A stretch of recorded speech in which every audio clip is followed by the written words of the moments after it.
እናንተ የነሱ ልብሶች ናችሁ እነሱ የናንተም ልብሶች ናቸው አለ። ይሄ ምን ማለት ነው? ላጤ ማለት ልብስም ቢለብስም ራቁቱን የሚኖረው ማለት ነው። አላህ ሰብር ይስጣችሁ። እንግዲህ በድንቁርናው ዘመን እዚህ ደረጃ ነበር የሚያደርሷት። የፈለገ ሰው በፈለገው ሰዓት ግንኙነት ያደርጋት ነበር።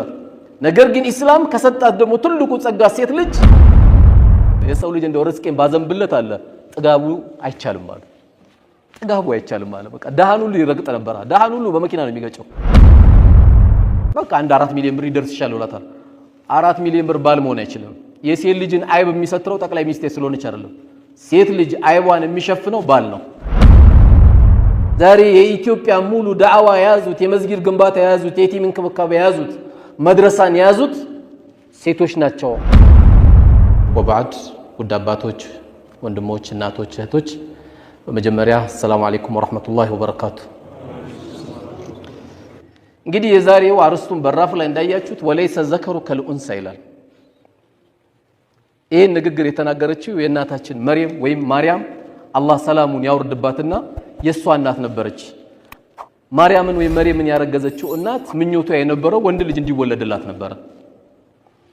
ነገር ግን የተወለደችው መርየም ስትሆን ወኢኒ ሰመይቱሃ መርየም ብላ እናትየው ስም አወጣችላት። በቃ እኔ መርየም ብያታለሁ ልጅን ብላ ስም አወጣችላት።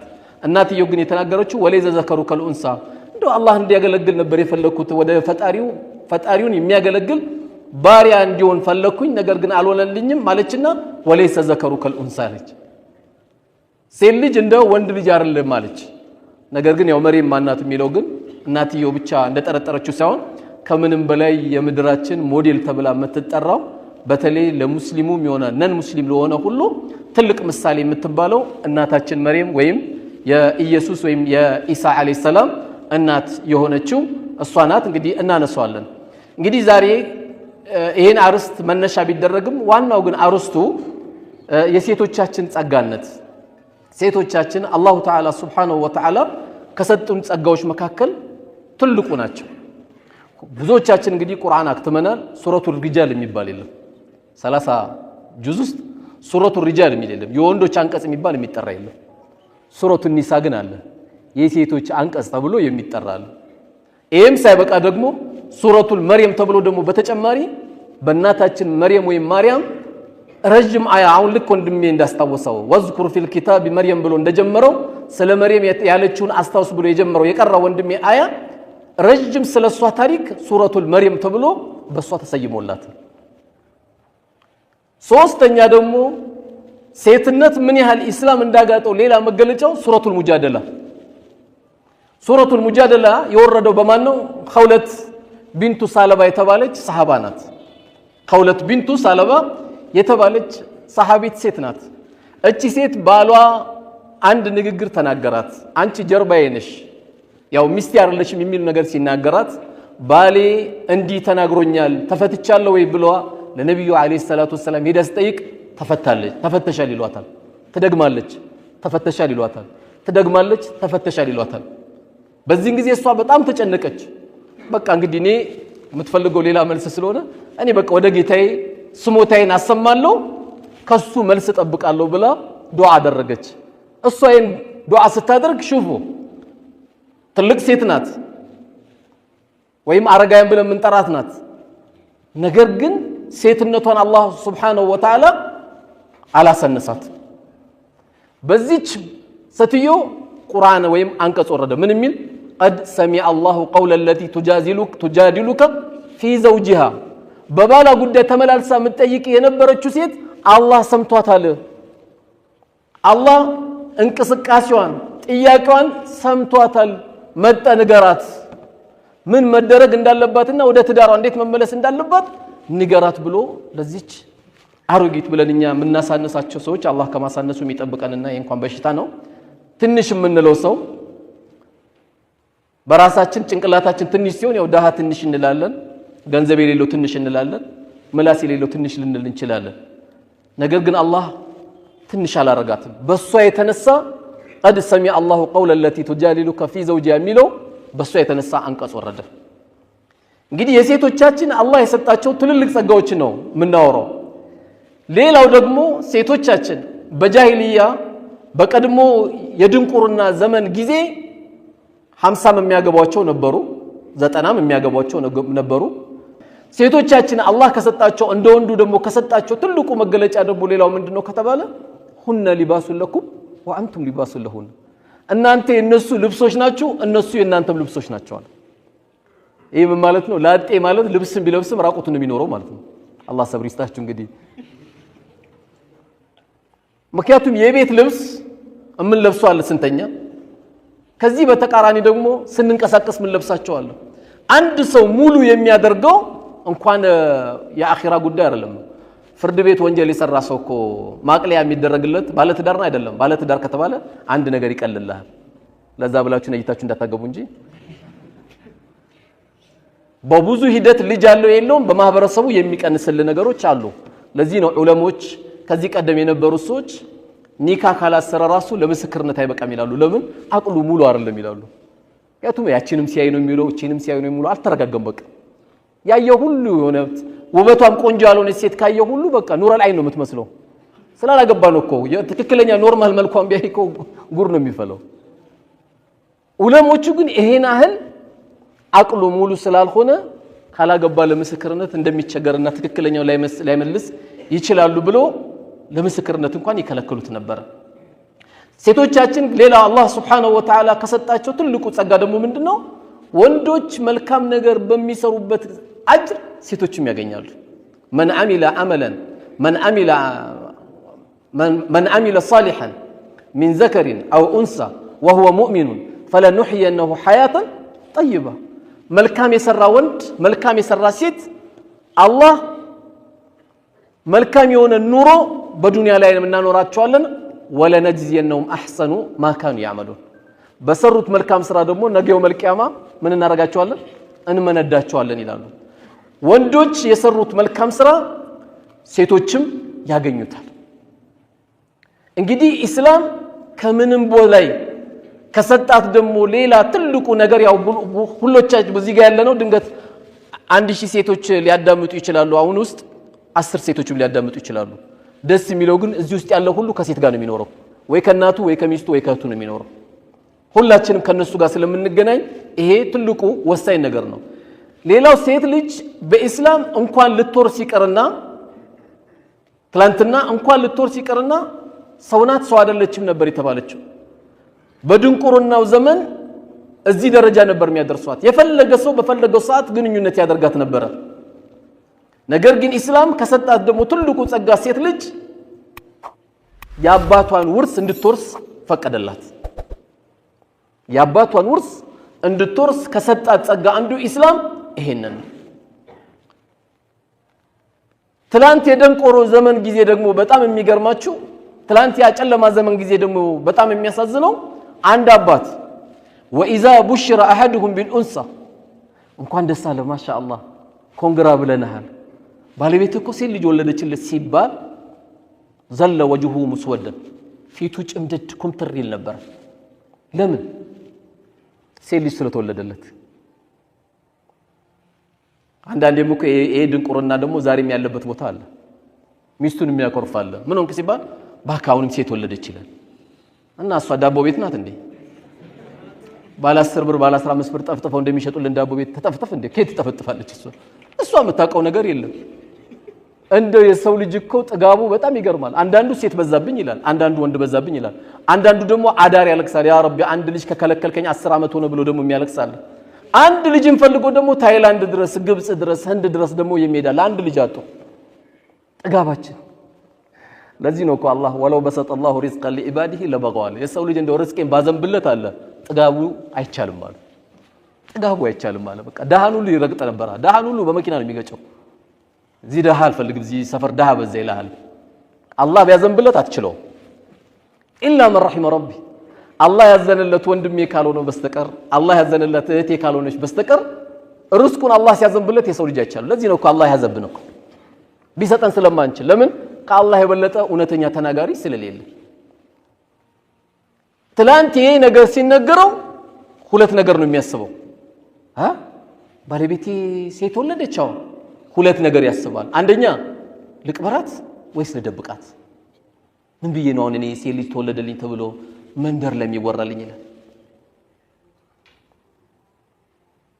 አላህ ምን አለ? አላ ሳአ ማ ያህኩሙን። ምን አይነት ፍርድ ነው የሚፈርዱት አለ። ምን አይነት ውሳኔ ነው የሚወስኑት? ሴት ልጅን አላህ ሰጠው። ሴት የሌለበት ቤት ቤት ነው እንዴ? እንደው እውነታው ስንይ ሴት የሌለበት ቤት ቤት ነው ወይ? ወጡ ኬት ይጣፍጣል? ቤቱ ለመግባት መቼ ይስበሃል? ይሄን አክል ደረጃዋን አሳንሷት ነበር። ግን ማሰብ ብቻም ሳይሆን ይተገብሩ ነበር። ወይ ገሏታል ወይ ደብቋት ነበር። የሚያሳዝን ፍርድ ነው የፈረዱባት ይላል ነብያችን። ግን ሰለላሁ ዐለይሂ ወሰለም በሐዲሳቸው ምን ብለዋል? አላህ Subhanahu Wa Ta'ala ሶስት ሴቶችን የሰጠው ወይም ሁለት ሴቶችን የሰጠው ወይም ሁለት እህቶቹን የተንከባከበ በጥሩ ተርቢያ ያሳደገ ሰው አላህ ለዚህ ሰው ምን አዘጋጅቶለታል አሉ? በእነሱ ምክንያት ጀነት የሚገባ ወይም የገባ ቢሆን እንጂ አሉ። ሁለትም ሰጠው ሶስትም ሰጠው የጀነት መግቢያ ጌጥ ናት ሴት ልጅ። አንተ እስከመቼ ካንተ እጅ ወጥቶ እስክድራቸው ድረስ የዳርካቸው ቀን ስራን ጨርሳል። ሴት ልጅ ማሳደግ ሴት ልጅ መወለድ ከማንም በላይ ለአባት ተጨናቂ፣ ለቤተሰብ ተጨናቂ፣ ለሁሉ ተጨናቂ ሴቶች ናቸው። ወንድ እንደውም ትንሽ ጠንከር ይላል። በእነዚህ ሁለቱ ሴቶች የተነሳ አላህ ጀነት ግባ ቢለው እንጂ አላህ ጀነት ቢያስገባው እንጂ ወይም አላህ ጀነት ይሄን ሰው ያስገባው ቢሆን እንጂ ሌላ አጅር የለውም። ሁለትም ሶስት እንግዲህ አላህ Subhanahu Wa Ta'ala ሴት የሌላችሁ የሐዲስ ያጓጓል። አላህ ሴቱን ይስጣችሁ። የዛሬው አዳርም አላህ መልካም ያርገላችሁ። ከዛሬውና ቢጀምረው ሁሉም ነገር ሴቶቹ ከሌሉ ከዛሬ ይጀምራል ስራው። ሰበብያ ይፈልግልን ሰበቡ ምናሙ አላህ ያድርገን። ያለን ደግሞ ሰዎች ተንከባክበው ማሳደግ ያስፈልጋል። በዱንያ ላይ ትልልቅ ሴቶችን አላህ ጠራለን። እነዚህ ትልልቅ ሴቶች ሁሉንም ማውራት በዚህ ሰዓት አይቻልም፣ ሌሎቹ ነጥብ ስለሚያመልጡ። ከነዚህ መካከል ሶስት ሴቶች አጠራ አድርጌ ለመንገር የመጀመሪያው የፊርዓውን ሚስት ናት። እናታችን አሲያ ትባላለች። ትዳሩን ገባችበት፣ አመነችበት። የባሏ አምባገነን ግን ጀነት እንደማያገኝ አወቀች። የቤተ መንግስት ኑሮ አልጣማት። የአባይ ውሃ በግቢዋ ላይ መዞሩ አልጣማት። ግሪን የሆኑ አስገራሚ አታክልቶች ግቢዋ ላይ መኖሩ አልጣማት። አስገራሚ ወታደሮች መኖራቱ አልጣማትም። ይቅርብኝ ከእንደዚህ አይነባላለች። ለምን? ታርጌቱ ጀነት ስለሆነ ሙእሚን።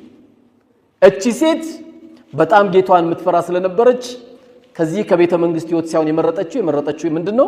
ረቢ ብሊኒ ኢንደከ ቤተን ፊል ጀና ያለች። ጌታዬ ወይ አንተ ዘንድ ቤት ስራልኝ ያለች። ወነጂኒ ሚን ፊርዓውን ወዐመሊሂ እንዴ ያቀፍ የምተኛው ባሌ ከሱ ተንኮልም ጠብቀኝ ነው ያለች። ወነጂኒ ሚን القوم الظالمين ከሱ ጋር ማብሮ ካሉ በደለኞች ባንተ ተጠበቃለሁ ነበር ያለች። ምን ፈልጋ? ጀነት ነው። ሁለተኛዋ ሴት ደግሞ እናታችን መርየም ናት ወይም ማርያም ናት። አላህ ሰላሙን ያወርድባትና ምርጥ ሴት። እኔ በጣም የሚገርመኝ ሙስሊም ሴት መሆኑ የሌላ እምነት ተከታይ ማርያምን በደንብ ማወቅ አለባቸው። አንድ ቀን ሚስከርት ለብሳ አታውቅም። አንድ ቀን ማርያም ሱሪ ለብሳ አታውቅም። አንድ ቀን ደረቷን ከፍታ አታውቅም።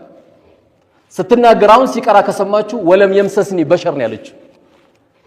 አንቺ መርየም አንቺ አረገሽ ብሎ ወረኞች መጥቶ ሲመጣ አረን ያ አንድ ወንድ እንዲህ ያልነካኝ ሲሆን ጌታዬ እንዴት አረግዛለሁ እንዴት እሶናለሁ ብላ ተጨነቀች። ጥቡቅ የሆነ ሴት ብታረግዝ ዘመ ብላ ያስደነግጣል። በጣም ደንግጣለች መርየም። አንድ ወንድ ነግቶኝ ያልነበርኩ ሴት ነኝ እኮ ያለች ነው ያለችው። መውደድ ማለት በምላስ አይደለም። በተለይ የኛ ሀገር የትኛውም እምነት መርየምን አለይሂ ሰላም ወይ ማርያምን ይወዳታል። መውደድ ማለት ግን ምንድነው ከተባለ በተግባር ሆኖ መገኘት። ተግባር ላይ ያለ ነው ሲባል በጣም ከባድ ነው።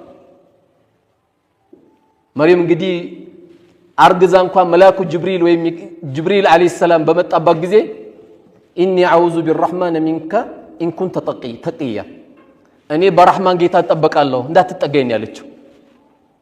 እሱ ሊያበሽራት ነው የመጣው ግን እንዳትጠጋኝ ነው ያለችው።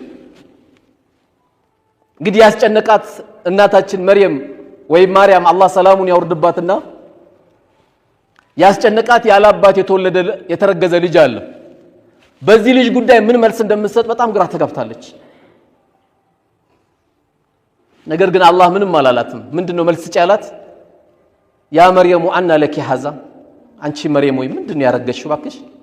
ያ ኡኽታ ሃሩን ማ ካነ አቡኪ امرأ سوء وما كانت امك بغية። በጣም ከባድ ንግግር ነው የተናገሩት።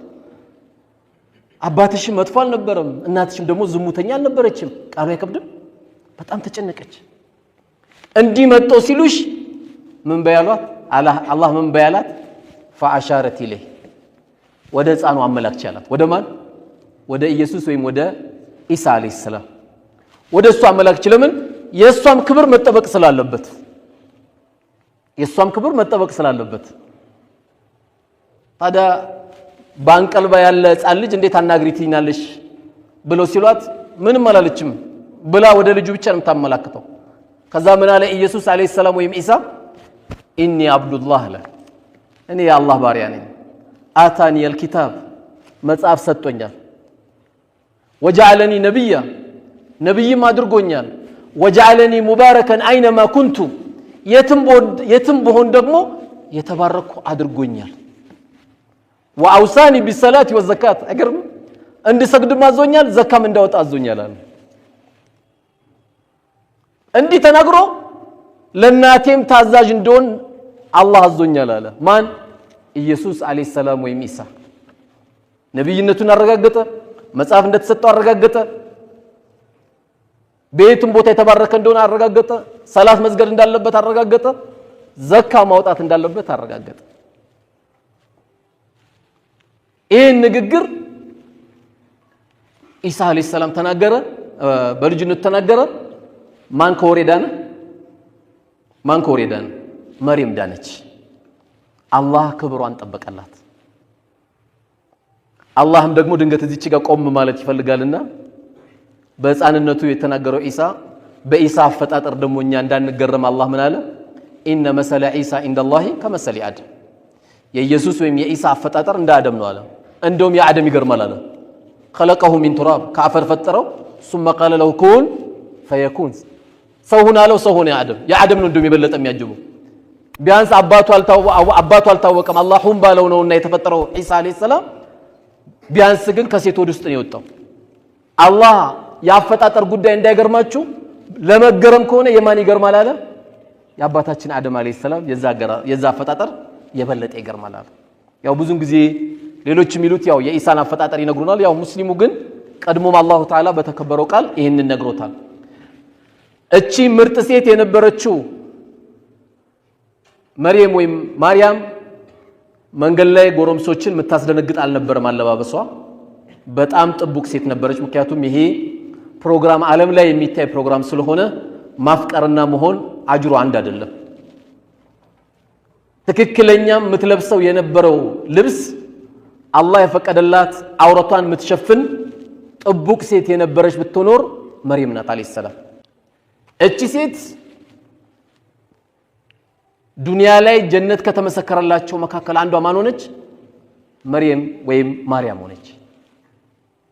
የኢየሱስ ወይም የኢሳ አለይሂ ሰላም አላህ ሰላሙ ያወርድባቸውና በሁለቱም ይህንን ደረጃ በዱንያ ላይ ሰጧቸው። መርየም ይህን አጅር ያገኘችው በምንድነው? በጥቡቅነቷ ነው። ጀነት የምትከጅል እህቴ ጀነትን ማግኘት የምትችለው በጥቡቅነቷ ነው። ያም ጎረምሳ ይሄም ጎረምሳም የሚጎትታት አልነበረች።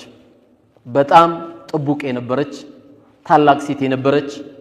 በተለይ ሙስሊሞች በጣም አድርገው ታሪኳን በሱረቱል መርየም በደንብ የምናውቀው መርየምን ወይ ማርያምን ማወቅ የሚፈልግ ማንኛውም ሙስሊምም ይሁን ከሙስሊም ውጪ እምነት ያለው ሱረቱል መርየም ወይም የመርየም አንቀጽን በዚሁ አጋጣሚ እንጋብዘዋለን ማለት ነው። ሌላዋ ሶስተኛ ሴት የነብዩ አለይሂ ሰላቱ ወሰለም ልጅ ሆነችው ማናት? ፋጡማ ናት። ፋጡመቱ ቢንቱ ሙሐመድ የነብዩ አለይሂ ሰላቱ ወሰለም ልጅ ሆነችው። የሳቸው ልጅ በመሆን ግን አይደለም ጀነት ያገኘችው። ረሱል አለይሂ ሰላቱ ወሰለም ምን ብለው ነው የነገሯት? ያ ፋጢመቱ ቢንቱ ሙሐመድ ሰሊኒ ማ ኡጢኪ ላ ኡግኒ አንኪ ሚን አላህ ሸይአን። አንቺ ለወግ ማድረግ ያደረስኩሽ ልጄ ሆይ የፈለግሽውን ነገር ጠይቂ ሰጥሻለሁ። እንደ አባት ታለብሳለህ ግዴታ ነው። ታስተምራለህ ግዴታ ነው። ሲታመሙ ትሯሯጣለህ ግዴታ ነው። የአላህ ዋጅብ ያደረገብህ ነገር ነው፣ ምርጫም አይደለም። ነገር ግን ምን አሏት? ላ ኡግኒ አንኪ ሚን አላህ ሸይአን፣ አላህ ዘንድ ግን ምንም ላደርግልሽ አልችልም አሏት። በዚህ ንግግር አይደለም ጀነት የገባችው፣ በሰራችው መልካም ስራ ጀነትን ያገኘችው። በዱንያ ላይ ጀነት ከተረጋገጠላቸው ሴቶች መካከል አንዷ ማን ሆነች? ፋጢመቱ ቢንቱ ሙሐመድ ሆነች። እነዚህ ሴቶች ለምድራችን ላይ ላሉ ሴቶች እህቶቻችን ሞዴሎች ናቸው ወይም ምሳሌዎች ናቸው። የኛም ሴቶች እዚህ ውስጥ የመገኘት እድላቸው የሰፋ ነው። ይሄ የሚሰፋው ግን የነዚህ ሞዴል ወይም ስራ ተከትለን በምንሄድበት ጊዜ ነው። ለዚህም ነብዩ አለይሂ ሰላቱ ወሰለም ሴቶች መጡና አንቱ የአላህ መላእክተኛ ሆይ ስንሰግድ ወንዶችም ይሰግዳሉ፣ ስንጾም ይጾማሉ። ነገር ግን እኛ በአላህ መንገድ ላይ ትግል አናደርግም ወይም ጂሃድ አንወጣም፣ እነሱ በአጅር ይበልጡናል ሲሏቸው ምን የመሰለ ያማረ መልስ ለሴቶች ሰጧቸው። እናንተ አሏቸው፣ የአረብኛውን ከማነበው ሰዓት ከምንጨርስ እናንተ በቤታችሁ ጉዳይ ላይ መቆማችሁ የሙጃሂዲን ወይም በአላህ መንገድ ላይ የሚታገለውን ሰው አጅር ታገኛላችሁ አሉ። ሴት ልጅ ቤት ውስጥ ማገዟ፣ ቤቱን መጠበቋ፣ ፍራሹን መጠበቋ፣ ንብረቱን መጠበቋ፣ ባሏን ክብሩን መጠበቋ የሙጃሂዲን ደረጃ እንደምታገኝ የአላህ መላእክተኛ ነገሩ። በሌላው ሐዲሳቸው ሲጠየቁ ከሰዎች ሁሉ ጓደኛ ማን ላርግ ሲሉ እናትን ያሏት። እናት ደግሞ ምንድናት? ሴት ናት። ሴትነት ትንሽ አይደለም፣ በጣም ትልቅ መሆኑን ነው የሚያሳየው። ከእንደገና ደግሞ የትዳር መረጋጊያ ብሎ አላህ የጠራቸው ምንድነው? ወሚን አያቲሂ አን ኸለቀ ለኩም ሚን አንፉሲኩም አዝዋጀን አለ። ከአላህ ታምራት መካከል ለእናንተ ጥንዶችን ወይም ሴቶችን መፍጠሩ ነው አለ። መረጋጊያ ናቸው። የሐላል መድኃኒቶችን አላህ ለወንዶች ያደረገው ማንን ነው? ሴቶችን ነው። ከዚህም ደግሞ በተለይ ሐዲስ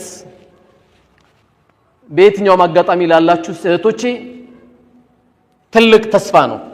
ወንድ ልጅ ብዙ የታዘዘው ነገር አለ። ሴቶች ግን እነዚህ አራቱን ነገር ካሟሉ የጀነትን ድርሻ የሚያገኙበት ሐዲስ ነው። አቡ ዳውድ በዘገበው ሐዲስ ነቢያችን ሰለላሁ ዐለይሂ ወሰለም ምን አሉ? መን ሰለት ኸምሰሃ አሉ፣ 5 ወቅት ሰላት የሰገደች፣ ወሳመት ሸህረሃ ረመዳንን የጾመች፣ ወአጣት ዘውጀሃ ባሏን የታዘዘች፣ ዩቃሉ ለሃ ለሷ ይባልላታል፣ ኡድኹሊ ግቢ ጀነትን ግቢ ይሏታል። ሚን አይ ባቢን ሽእቲ በፈለግሽው በር። የጀነት በሮች ስንት ናቸው? 8 ናቸው። በፈለግሽው ግቢ ይሏታል። አንድ ወንድሜ ይህን ሐዲስ ሰማና በሆነ አጋጣሚ ከመስጊድ አዳምጠ ስንወጣ ወላሂ ባለቤቴ የጀነት ናት አለኝ። ምንም አልጠራጠርም አለ። ምን ነው ስለው ወላሂ መስክሬላታለሁ አለ። እናቴ ናት እሷ አለ። በቃ መስክሬላታለሁ አለ። ቀድማይ ሞታለች። ቀድሜ በሞት ኖሮ አላቅም አለ። አሁን ግን ቀድማይ ሞታለች። ወላሂ መስክሬላታለሁ አለ። እናት ሳትበላ አትወጣም። ልብስን ሸሚዝ ለብሰ አትወጣም። የእናት ጉዳይ ነው ትለኛለች አለ። አሁን ብዙም ጊዜ የዚህ አይነት መልካም ነገሮች ሲወራ በዚህ ዘመን ፉገራ ይመስላል አይደል? ታዲያ እንዴት ነው ሴቶቹ ጀነት የሚገቡት? የባሏ ጉዳይ ካለ አንዳንድ ትንሽ ወጣ ያሉ ሴቶች አይጠፉም፣ ሁሉም ግን አይደለም። እኔ በቃ ላበላ ነው ላጠጣ ነው እንዴ ሸሚዙን ልከታተል ነው ምናምን ይሉ እና ለምን መጣሽ እና በምን በኩል ነው ጀነት የምትገባው? አንዴ ደንብ እያባረረው፣ አንዴ ሀገር ውስጥ ግቢ ቂብላ እያዞረው፣ አንዴ በራካፋ አካባቢ ሱቁ ጋር ችግር እየፈጠሩበት ይሄ ሁሉ መከራውን አሳልፎ የመጣ ባል እና በምን በኩል ነው ጀነት የምትገቢ? እኔ በቃ ለዚህ ብቻ ነው ማብላት ማጠጣት ማልበስ እና ምንድነው የፈለግሽው አላህ በማብላት በማጠጣት በመخدምሽ ፍራሽ በመጠበቅሽ ጀነት የምታገኝ ከሆነ ከዚህ በለጠ ላንቺ መታደል አለ የለም እኮ መርሐባ በዩ ሴቶች በደንብ አዳምጡ والله እሺ የሚል ነገር ከለመዱ ጀርባቸው ላይ ሺ ነገር ባላቸው ይሰጣቸዋል አንድ እኮ አይደለም ሺ እሺ ውስጥ ሺ ስላለ ከተኮፈሰች እኩል ምታወራ ከሆነች እሺ የሚል ቃል የሚርቃቸው ከሆነ የመኖር ዋስተናዋ ቤት ውስጥ በጣም ከባድ እሺ ስትል ትገላለች ንብረት ደብቆኝ ምን ደብቆኝ ያሉ ተረት ከማውራት ሌላ የቀረቀረውን ያመጣልሻል አንቺ ብቻ እሺ በይ ሲገባ የራህመት ፊት አሳየው የታምሽተ ነው አታየው በሰላም ነው ሐቢቢ ያመሻልኝ እንጂ ነው የሚጠየቀው ያለበለዛ እኮ በቃ የማከላዊ ጥያቄ መሰለ ማለት ነው እኮ ባልነቱ ራሱ ይጠፋበታል አይ እንኳን አመሻብሽ ዋናው እንኳን አንተ በሰላም መጣልኝ ለምንድን ነው የውሸት የሚለቀስ ዋናው እሱ ቤት በሰላም ገብቶ በሰላም ነው እንዲያመሸው ይባላል ቤት ገብቶ የለ እንዲያው ነገር ስለተፈለገ እንጂ አይባል ጀነት ውድ ናት ጀነት አይደለም ቤተ መንግስት ውድ ነው ዝም ብሎ አይገባም በዛ በኩል ማለፍ ክልክል ነው እስቲ ድረስ ልብ ካለ በራፍ ላይ እግረ ነው ሁለቱም ይሰባብሩልኝ ያ አላህ ጀነትም ውድ ነው እቴ እሺ በዩ ከፍ ነው የምትይው والله ታዘዡ እሺ በዩ ከፍ ነው የምትይው ለዚህ ነው ዑለማዎች ሴቶችን ሲመክሩ 6 ነገሮችን ተጠንቀቁ ይላሉ ሴቶችን አጠር ለማድረግ የመጀመሪያው ስሞታ ማብዛት ስሞታ እንዳታበጂ ብዙ ሰዎች ስሞታ ስታበጂላቸው ምን ይላሉ መጨረሻ በቃ ፍቺ ጠይቅ ይላሉ የሚያገባት አይመስልም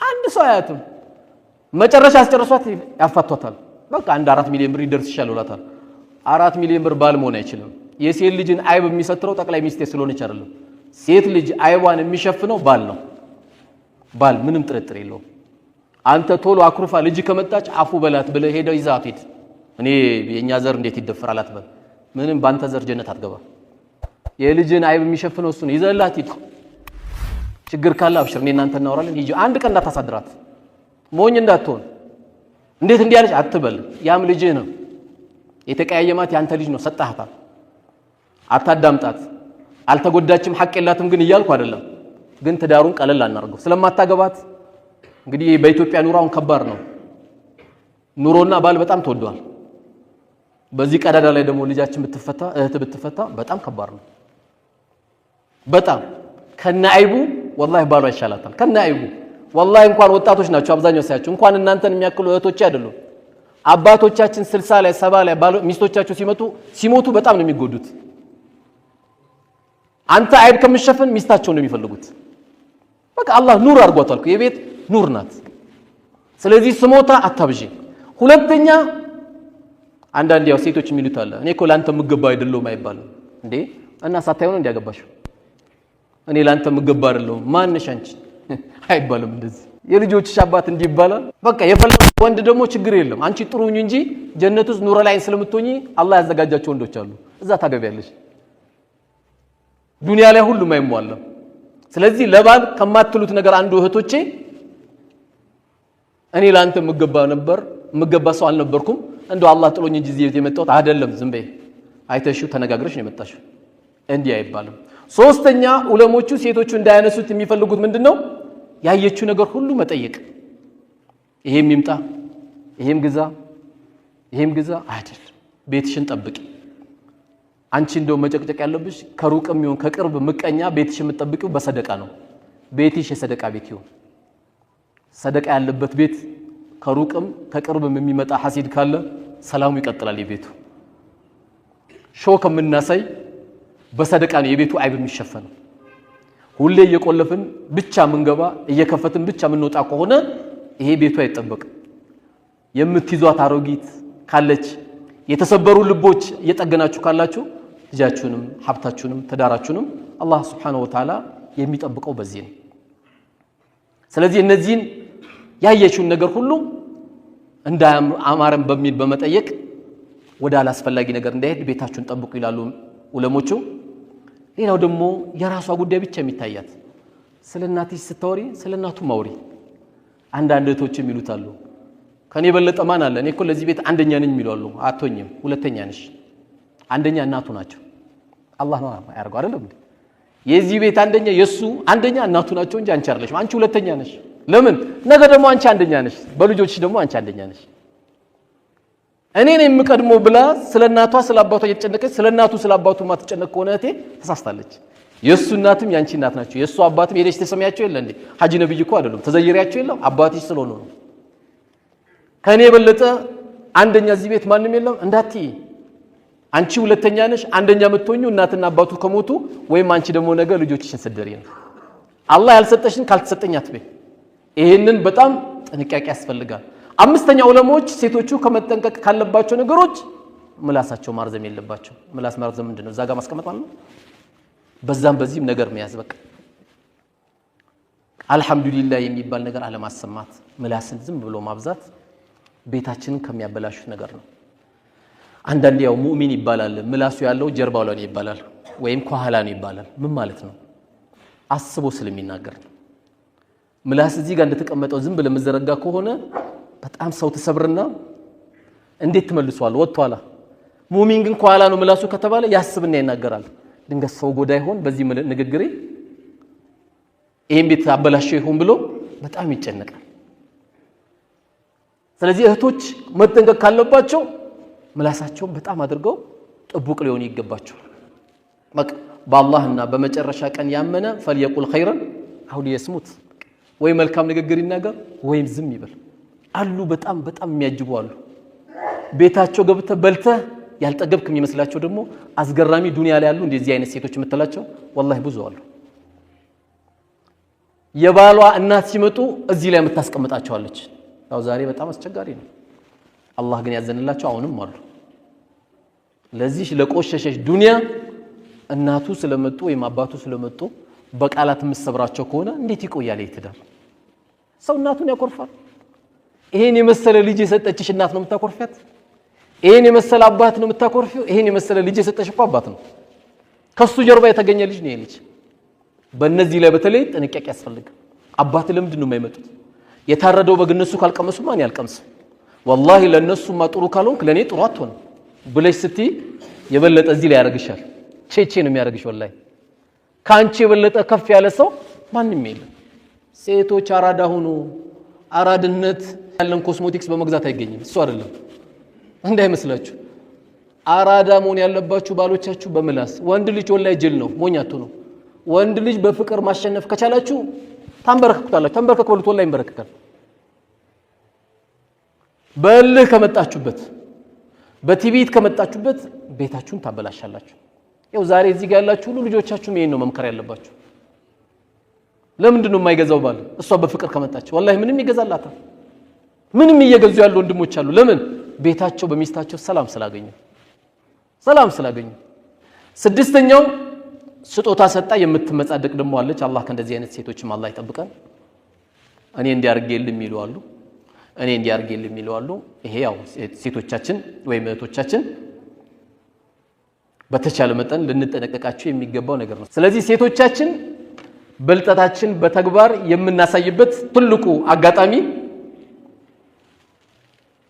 እነዚህ ስድስቱ የተጠቀሱት ባህሪዎች ዑለሞቹም ያመጡት ያን ከላይ የተጠቀስናቸው አራቱን ነገሮች ባልን በመታዘዝ መልስ ባለመስጠት መርሐባ በማለት እንደውም አሁን በዚህ ዘመን ዩቲዩብ አለ ዋትስአፕ አለ ቴሌግራም አለ ቴሌቪዥን አለ ምን ይላል እናቶቻችን እኮ ፊታቸው ደምቶ አባታችን መቷቸው አላህ ይርሐመው አባቶቻችን መቷቸው ምን ሹሚ ስትባልኮ በሩ መተኝ ነው ሱብሃንአላህ ግን የሚገርመው አሊፍና ያቆም እናቶች አሊፍ የኔና ያንተ እና ታሪክ ቁጭ ብለ ብነግራቸው ያሳለፉትና ለአባታችን ያላቸው ኢህቲራም ሰጣው የባል ሐቅ የሚባል ኪታብ ቀርቶ አይደለም ቀርቶ ነው እንዴ አይደለም ባል ሰርጋቸውን አይደለም የሚያስቀድሙት ባሌ የዛሬ ሰርግ ቤት ይከፋል አይከፋው ቤቱ ባዶ ይሆንበታል አይሆንበት ልክ አንድ ወንድሜ አንድ ትልቅ ሰው በርግጥ ጎልማሳ ነው በጣም ቆንጆና ለሰርግ ስትሄድ አያትና እንዴ ያላት እንዲህ ኮላ ይችላል ከማለት እኔ ወላሂ እንደዚህ አይቼሽ አላውቅም ምን ሆነሽ ነው አላት ይሄ መሆን ያለባት እኮ እሱ ጋር ነው ለሰርግ ቤት የወጣው ፍጆታ እዛ ቦታ አይደለም እኮ ይሄን ጌጥ ማሳየት ያለበት ይሄን ጌጥ ማሳየት ያለባት ለዚህ ለባሏ ነው ወላሂ እንዲሆነሽ እኮ ነው አይቼሽ አላውቅም አላት እንደው ምን አላት መጨረሻ ሲያስቃት እንዲሆነሽ ካሁን በኋላ ባገኝሽ አትንቀሳቀሽም ከዚህ ቤት ብሏታል ያው እንዳይጠልፉበት ነው ስለዚህ ሴቶቻችን ትልቁ ልናሰምር የሚገባው ነገር ባልን መታዘዝ ከምንም በላይ አላህ በሚያስቆጣው መልኩ ባላችሁ ካላዘዛችሁ መታዘዝ አለባችሁ በሴቶች ብቻ ዙሪያ ያደረኩት ምንድነው ወንዶችን ከቀላቀልኩ ሰዓት አይበቃም አላህ ካለ ደግሞ ያው ይሄ ፕሮግራም ብዙ ጊዜ በ3 ወር በ4 ወር ነውና ፕሮግራም እናመቻቸው የኛንም ጉድ ደግሞ እናወራለን እኛም የሚጠበቅብን ነገሮች እናወራለን አሁን ግን ሴቶቻችን ብዙ ከማየት ክፍተት እየተፈጠረብን ስለሆነ ቤታችንን መጠበቅ ስላለብን እህቶቻችንን መጠበቅ ስላለብን ያው ዛሬ በጧት በሰርቪስ ምናመላለሳቸው ልጆቻችን ናቸው ነገ የሚያገቡት እነዚህ ልጆቻችን ደግሞ ይሄን ትምህርት ፊዚክስ ላይም ኬሚስትሪ ላይም አያገኙት ልዩነቱ ይሄ ነው ግብረ ገብ ተብሎ የሚማሩት ወይም ስነ ምግባር ሊሆን ይችላል ይሄን እዚህ ደረጃ ግን ዝርዝር ተብሎ ግን አይቀርብላቸው እኛ ግን ዛሬ እዚህ ውስጥ ያለን ወይ ሴት ልጅ አለን ወይ እህት አለን ምክንያቱም ቀደም ሐዲሱ ሲናገሩ ነብዩ አለይሂ ሰላቱ ወሰለም ሁለት ሴቶችን ወይም ሶስት ሴቶችን ወይም ሁለት ሴቶችን በመልካም ያሳደገ ልጆቹም ሊሆኑ ይችላሉ ሴቶቹ ወይም እህቶቹ ሊሆኑ ይችላሉ ምንም የሚያገኘው ምን እንዳይለም ጀነት ግባ ቢባል እንጂ ነው የተባለው በእህት ላይም መስራት ልክ በየቲሞች ምን ተብሎ ተነግሯል ሐዲሱ انا وكافل اليتيم كحتين في الجنه እንዳሉት ነብዩ አለይሂ ሰላቱ ወሰለም እኔና የቲምን የተንከባከበ ሰው ደረጃችን እንደዚህ ነው እንዳሉት የግድ የቲም ያጎተ ልጅ ሊሆን አይገባም የወንድም ልጅ ሊሆን አይገባም በየትኛው አጋጣሚ የቲምን የተንከባከበ ሰው ደረጃው ምንድነው የሚሆነው ይሄን የሚያክል ቅርበታችን እኔና እሱ ከረሱል ጋር ያለ ደረጃ ይሄን አክል በሌላ አባባል ምንድነው የኔ ጎረቤት ነው ያሉት ልክ እንደዛው ካንተ አንጀት ያልወጣችም ልጅ ብትሆን ድንገት አባቷ ቢሞትባት ወገን ከሌላት ሁለት ሴቶችን መንከባከብ ለዚህ ደረጃ ያበቃል እንጂ ልክ ማህበረሰቡ ላይ እንደሚፈጠረው ጅምር ላይ እንዳልኩት ሶስተኛውንም ሴት ወለደች አራተኛውንም ሴት ወለደች አምስተኛውንም ሴት ወለደች እንደውም ዛሬ የሚጨንቀው ወንድ መውለድ አይደል እንዴ ሞባይል የሚቀማው ማን ወንዶች ናቸው እኮ የሌሊት ሌባ ማን ወንዶች ናቸው እኮ ቢቻል ኑሮ አይቻልም እንጂ እኮ ወንድ ወለደ ሲባል ኢና ሊላሂ ወኢና ኢለይሂ ራጂዑን አሁን ሞባይል ሊቀማው ነበር አይደል የሚባለው እንደውም መጨነቅ ያለብን እኮ ለወንድ ልጅ ነው ሴት ልጅ ትንሽ ኢማን ከሰጣሃት ወላሂ ማን ብሏት ዛሬ የኢትዮጵያ ሙሉ ዳዕዋ ያዙት የመስጊድ ግንባታ ያዙት የቲም እንክብካቤ ያዙት መድረሳን ያዙት ሴቶች ናቸው ዓለም ላይ የሰው ሳህን እያጠቡ የሰው ቤት ሳህን እያጠቡ አገር ላይ የአገር ጉዳይ ሲመጣ ገንዘባቸውን የሚሰጡ